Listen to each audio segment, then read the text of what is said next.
Contacts in WotNot represent unique users who have shared their contact information during a conversation with your chatbot or agents.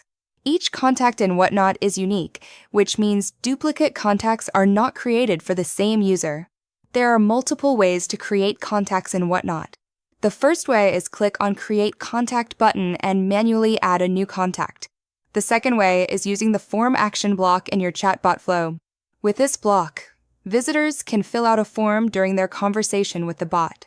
You can define the fields in the form depending on the information you want to collect. The third method is using the Collect Input action block. With this block, the chatbot asks visitors specific questions during the conversation, and their responses are saved as contact information. To view contact details, go to the Contacts page and click on Any Contact. This will open the contact profile where you can see all the stored information about that user, along with the past conversations they have had with your chatbot.